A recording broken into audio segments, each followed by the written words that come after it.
welcome to the second episode of the ERC Student and Staff Summer Talk Series. Today, we are featuring the Assistant Director of Residence Life, Melissa Diaz. And I know a lot of first-year students are planning to live on campus, and today we'll be sharing a lot of information that you may want to know about housing and dining here at ERC. And that being said, I will first invite Melissa to give a quick introduction of herself. Okay, so a little bit about me. Like Davey mentioned, my name is Melissa Diaz. I'm one of the assistant directors of Res Life at ERC here at UCSD.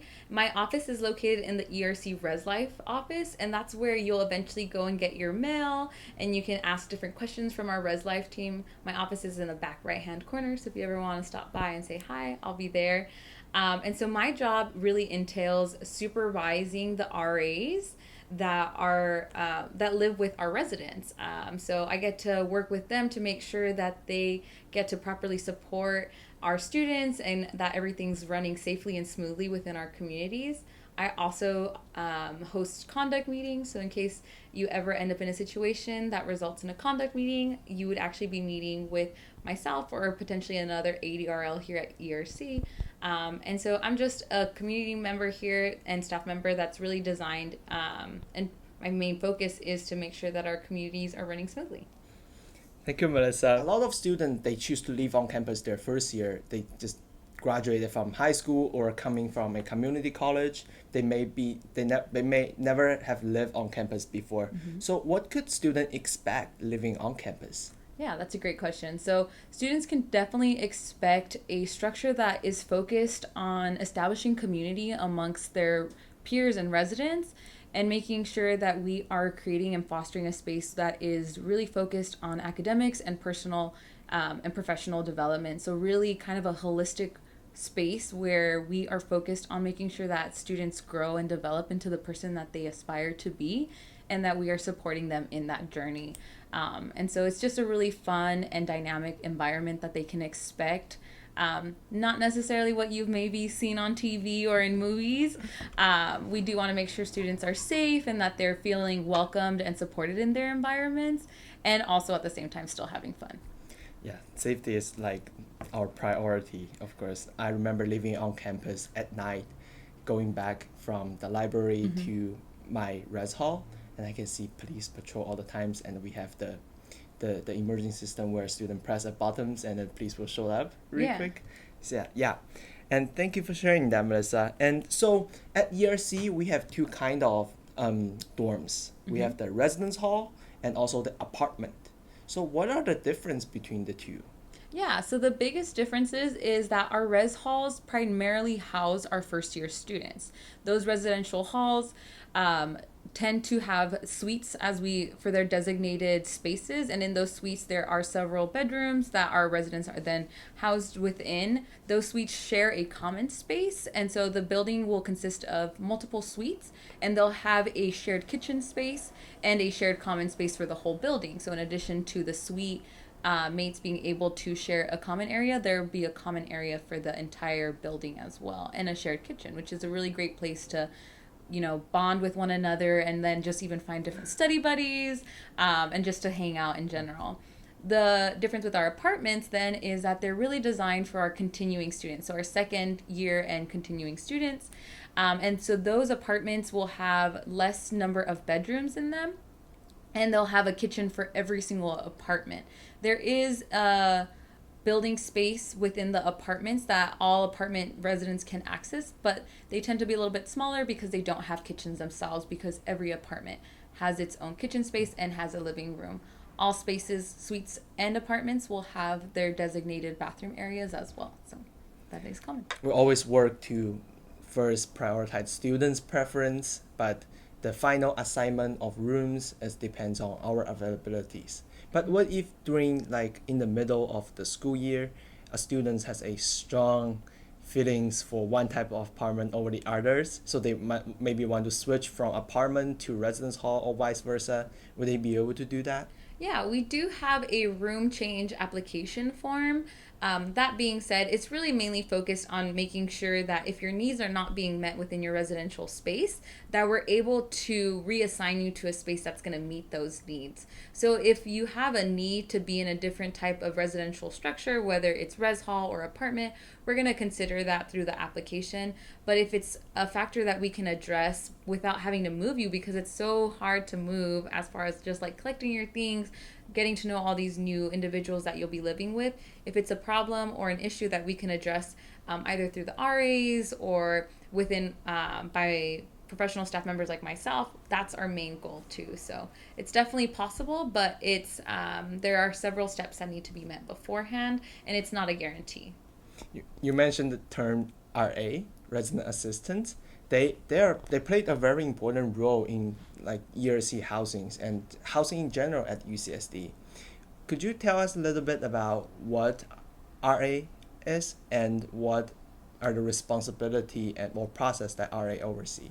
Yes. So an RA is a live-in student staff member, and there are two for every single building. So all of our res halls have two, as do our apartments. And so they are our student staff members that are focused on being our ground, like on the ground staff members. So they're going to help program for the students, whether those programs are educational or social in nature. They're going to help with our on-call. So in case you get locked out of your building during certain hours, they're going to help facilitate for you to get back in. And they are also going to help address any conflicts that ever come up, or make sure that communities are really they're positive spaces and that they're welcoming to our students. So they're responsible for several different moving parts of our community experience, but they are at the end of the day really a resource of resources, like we like to say. So they are a great place if you ever have a question or concern that you want to check in with someone about. They're a great staff member to start off with. They'll often redirect your question or help guide you to a more equipped staff member that's going to be able to provide more availability and support. But they are a great place to start as far as, any questions that you might have and or things that you want to see happen in your residential space. I remember when I was living on campus, my RA she contributed a lot to like a harmonious environment within the dorms. I remember when we just come into the dorms, she helped us like the whole suite mate, the whole suite, all the suite mate come together. We make kind of like a social contract. It's like the rule we are expecting everyone to follow in that suite. And also during COVID, when everyone has to go home quarantine, the RA also lead like fun events on Zooms. Like she teach us how to bake cookies, so that was really fun. Like still allow us to maintain like personal connections even though everyone are going into quarantines. So yeah, RA is definitely a very important resources when you are living on campus. And they're super excited to connect with residents. So when residents take the time to connect with them, they definitely invest that time back into their residents. And Melissa, so next question I have is about the living and learning communities. So I remember here at ERC we have two of which one of them is the International House, the other one is the Raza living and learning communities. So can you tell us a little bit about that? What's special about this community? Yeah, so I can start off with iHouse. So iHouse consists of four separate buildings, and within those buildings we have students who have either an interest or objective of experiencing more global mindset and want to support communities that have global mindsets. And so students that are UCSD students themselves can live with iHouse students, and that can be a student from any other colleges. So it doesn't just have to be ERC students, which is a really cool opportunity to get to experience students from other colleges here at UCSD. So that's half of our student population at iHouse. But iHouse is actually part of one of 8 international houses around the world. And so the other 50% of our students that live at iHouse are actually students that are studying abroad at UCSD. So in the same way that sometimes our students choose to go abroad to other schools in other countries, students choose to study abroad at UCSD, and those students have the opportunity to house at ERC with iHouse. And so it's a great way to get to know students from different communities, really see different experiences, and just get to know somebody who has a potentially different background from you, but find so many similarities at the same time. And we also have programming with our iHouse team. And so that programming, of course, is open to everybody, but I know our iHouse students really make an effort to go into that space and contribute through programming attendance. The great thing about ERC is that we actually have 2 LLCs, so 2 living learning communities, and the second one is our RASA LLC. And so that space is designated for students who are interested or identify in a Latinx and Chicanx experience. So students who either want to learn more about those communities or identify within those communities, that's a great space for them to also find additional support. So if you are interested in living in those living and learning communities, definitely check those out. There's an application process that they need to do. Yes. So depending on if you want to apply for next year, those applications for our continuing students are they come out at the end of the year, so around spring quarter. And then for our incoming students, those have already closed out, but we have sent notifications for students that have been accepted. I see. Thank you. And so for first year students, a lot of them are living on campus. What if students have lived on campus for 1 year and then decided, oh, I really love living on campus. It's a beautiful community and the sunset is gorgeous, especially in ERC. And they want to continue living on campus.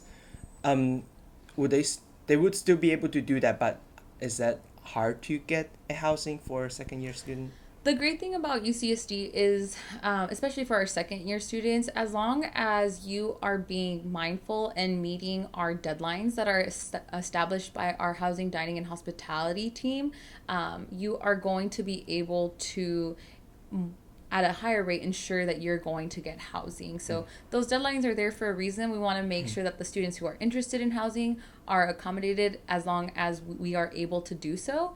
And we also want to make sure that we have enough housing for our first year students to ease that transition experience. So we want to make sure we strike a balance between those 2 communities and make sure that we are able to support them properly. The great thing about housing, though, also is there are so many ways to get involved, not only within Res Life, but within other aspects of ERC that go beyond the residential experience. So on the odd chance, that something happens where a student either can't or doesn't get into second year housing, there are other ways to get involved with our communities as well. So like you've mentioned, staying connected with RAs, connecting with our residential life staff as well, and just even reaching out to us to discuss what other options and opportunities there are that we can connect you with. Yeah, definitely. Also, orientation is a great opportunity, and if you are become an orientation leader, you can actually get early moving into if you have a housing contract the following year. So deadlines are really important. Yes, deadline is important not just for classes like your homeworks, but also for everything else. Almost it allows us to do our job and to help to prepare the best experience for the students. Agreed. Yeah, thank you for sharing all the amazing information, Melissa. And now I will pass the mic to you, and I will be sharing some of the information from the perspective of a current student. Okay, excellent. So for your first question for Davey, have you lived on campus before? If yes, what do you like the most about living on campus? Yes, so I mentioned earlier in the interview, I lived on campus my first year, and now thinking back, I'm kind of feeling nostalgic to that experience. It's like I had my own tight community within campus. So it's a huge campus, but because I'm able to build that small community in my neighborhood, it gave me a sense of home as well. So the things I like the most about living on campus, the first one is the convenience. It's very close to almost everything else on campus. So living on campus, you don't have to get out of the bed 30 minutes earlier just to commute to campus. When I was living on campus, I wake up sometimes 20 minutes before classes. I get dressed and brush my teeth and get some breakfast on my way to the lecture hall, and I can go everywhere with my skateboard. So that's very convenient. And also, no matter which community you are living in, the campus communities, there is a dining hall that's close by. So if you don't want to cook, there is always a place to grab food. And also there's market in almost every college. and near every neighborhood. So if you want to go shopping, you will be able to do that in a very convenient fashion.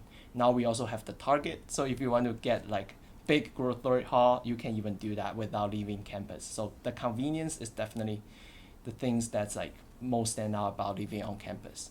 The second thing I think is just, especially for students who just came to UCSD, living on campus, having that communities in your neighborhood helps you to meet people more easily and to build a closer connection with your fellow students.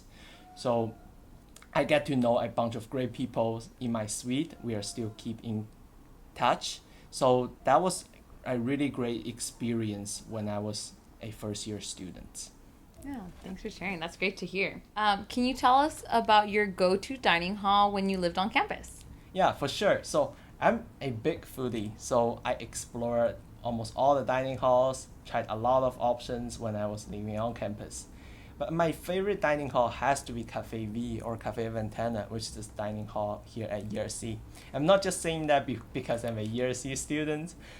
I love it so much is because it kind of like embodied the international focus of ERC. It serves up a rotation of regional cuisines and they change menu almost every week.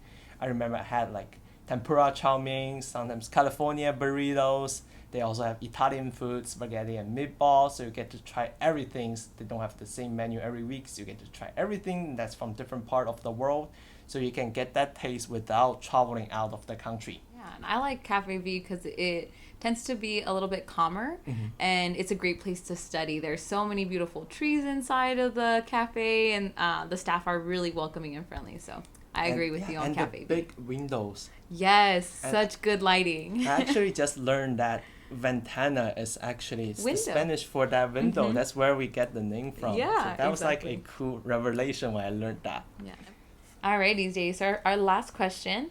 What are some of the tips you can give to those who are going to move on campus this coming fall? Like, what's something you would recommend bringing to the dorms? Oh, that's a great question. So the thing I would recommend bringing to campus is it's definitely an air fryer. So I don't know if you all have used air fryer before. It's like a convectional oven. It's just like this size, but you don't need to preheat it. So it's heat up food super fast. Whether you have leftover from the night before or you want to cook something new, you can do that in air fryer. I've been heating up my leftover all the times in the air fryer. It does it super quick. And if you also want to make stuff, I have been making like pizza and also burger patties in air fryer. They turns out extremely great, and especially because they're so convenient, it's very easy to carry up and downstairs and move it from campus, or when you want to move back home, it travels very easily. And that's the things I would recommend to bring. Other tips I would give is definitely, now all of you have already submit your housing application. The things I would recommend is to reach out to your future roommate. You will have that information. So reaching out to your future roommates will allow you to get to know them beforehand. Also, you can communicate with them to discuss what items you can bring for the rooms. So if your room needs a fan, you can maybe create a group chat with your roommates. Just ask, is someone gonna bring a fan? If yes, can we share it? So there won't be like 3 fans in one room and you will only be needing one. So definitely communicate with your roommate so you can negotiate, like talk about the different things maybe one can bring, the other can bring, so you all can share those to effectively put them into usage. Yeah. That would be 2 of my tips.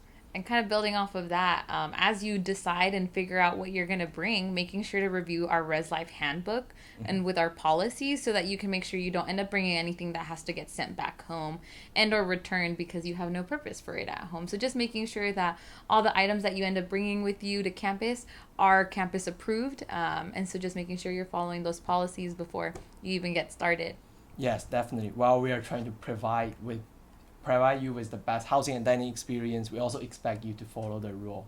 And as Melissa mentioned earlier, if good behavior your first year living on campus will really help you to get housing your second year. We want to make sure we're safe and welcoming spaces. Totally. Yeah, and just to add one extra tip, because extra tips never hurt, making sure that when move-in day comes for you, that you pack a little bit of patience. I know sometimes the days get really hot and it feels like you're moving lots of items and you have maybe a lot of steps to go up, but some patience and giving yourself and potentially loved ones that are joining you for move-in, making sure that you all are taking breaks and staying hydrated. It's a big step and a really big and important day, so we want to make sure it feels special and it's fun, and we want to make sure everybody is staying hydrated. So just making sure to pack a little bit of patience, because it goes a long way during move-in. Yeah, for sure. That's great tips. And thanks so much for all the great questions, Vanessa, and just for joining us and sharing all the useful information with the new students. That would conclude the second episode of the ERC Student and Staff Summer Talk series, and I hope you find all the information helpful. If you have any question about housing and dining, you can reach out to the UCSD HDH or reach out to us. And our email is ercreslife@ucsd.edu. So please reach out to us if you have any question or concern. That being said, I sneak peek into next week's episode. Next week, I will be chatting with our Dean of Academic Advising, Melissa Elu, to share with you everything you need to know about enrollment and academic advising. So I will see you all next week. Stay tuned, Tritons.